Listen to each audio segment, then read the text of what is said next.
You know that feeling when someone asks your opinion in a room full of people and you suddenly go completely blank.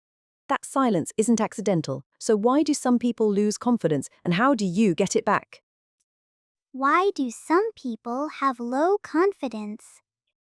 Okay, so here's the thing. Right, the brain is it's trying to protect you. That's all it's doing. Like if you tried something once and it went badly, you got laughed at, or someone said something harsh, or the reaction was just unpredictable. The brain goes, okay, noted. That place is not safe. And then the next time a similar situation comes up, it fires off this whole warning system. Back away. Don't try. And avoiding it feels good in the moment, right? Like relief, actual relief. But I don't know, that relief is kind of the trap. Because every time you avoid it, you're basically telling your brain, yeah, you were right, that was dangerous. So the avoidance gets stronger. And confidence, it just never gets a chance to grow because you never actually stay in the situation long enough to find out you could have handled it. That's the bit that worries me most, honestly. Why do some people have low confidence? Oh, sweetheart, this one is so close to my heart. Because so many people who seem to lack confidence, they're actually not lacking skill at all. What they're missing is that felt sense of being accepted, of being welcome. And if you grew up in an environment where love felt conditional, where you were constantly compared to a sibling or a classmate, where fitting in meant hiding parts of yourself, you start to absorb this quiet belief that you're just not the type who gets to succeed. That success belongs to other people. And then when something goes wrong, it doesn't just feel like a mistake. It feels like proof that you don't belong. So you start playing small, not because you can't do it, but because staying small keeps you connected, keeps you safe inside the group.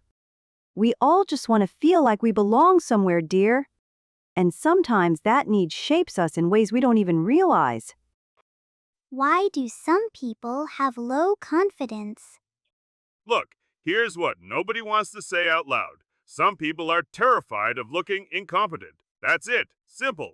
When your whole identity is built around being impressive, every single attempt becomes a public test. You pass or you fail, in front of everyone. And the moment comparison enters the picture, social media, high achievers around you, impossible standards, you're already behind before you even start. So confidence collapses, not because the person can't do it. They probably can, but they cannot tolerate looking imperfect while they're still learning. That's the problem. Winners accept the awkward phase. They go through it anyway. But when your reputation feels like everything, the risk of looking weak is too high. So you don't try. You protect the image. And you tell yourself you're being strategic. Champ, you're not being strategic, you're hiding. Why do some people have low confidence? Mate, people forget the body is running the whole show. You can't just think your way out of low confidence if your nervous system is completely cooked. Chronic stress, bad sleep, hormones all over the place, depression, ADHD, trauma still sitting in the system. All of that makes your body feel like it's on edge, like it's bracing for something. And when the body's in that state, mate, normal tasks start feeling massive. Things that should feel manageable suddenly feel like too much. So the brain goes, I can't handle this. But here's the thing, the situation hasn't actually changed. You haven't suddenly gotten less capable. It's just the body sending a dodgy signal, the engine's misfiring. And if you don't sort out what's going on under the bonnet, you can talk about confidence all day long, little buddy, and it won't shift a thing. How do I raise my confidence? Yes. Well, the core error most people make is treating confidence as though it is a feeling one simply summons. It isn't. It's a conclusion. The brain reaches based on accumulated evidence. So the rational approach is to build the evidence base deliberately. Pick something small and measurable. Send one email, do one repetition, practice for 10 minutes. That's it. Then track the outcome. Because the brain is quite good at dismissing vague progress, but it struggles to argue with a record of specific results. Also, it is worth running a quick cost analysis on avoidance. Avoiding a situation feels protective today, yes, but avoidance compounds. It charges interest, so to speak. The cost grows the longer you wait. And vague goals, like simply deciding to be more confident, produce nothing. Behaviors produce outcomes. Outcomes produce evidence. Evidence produces confidence. Put simply, build the case before you expect the verdict. How do I raise my confidence? Oh, friend, The most important shift I think you can make is just letting yourself believe that change is actually allowed. Because so many people are walking around treating their current level of confidence like it's a final verdict on who they are. And it isn't. It's just a snapshot.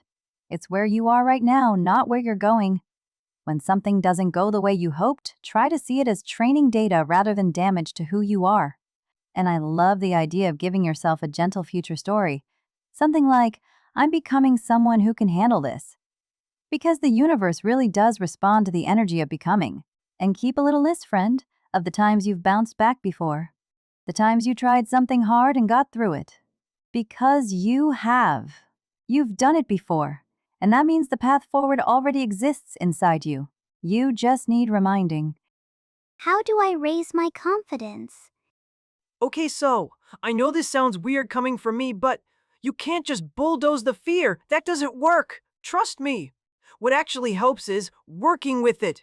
Like, instead of throwing yourself into the most terrifying version of the thing, you pick something that feels uncomfortable but manageable, And then you stay in it. Not forever, just long enough for your body to go, oh, I'm still here. I didn't completely fall apart.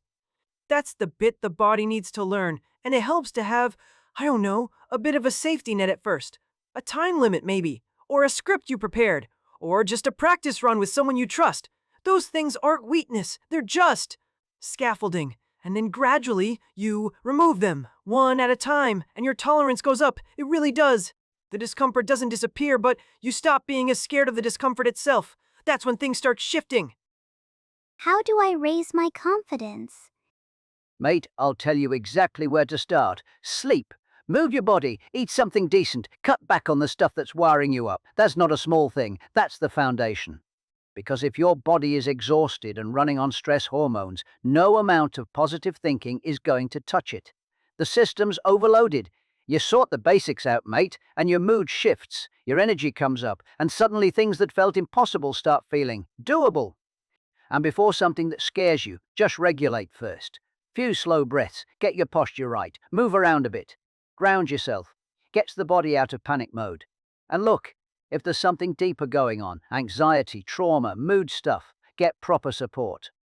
A doctor, a therapist, a coach.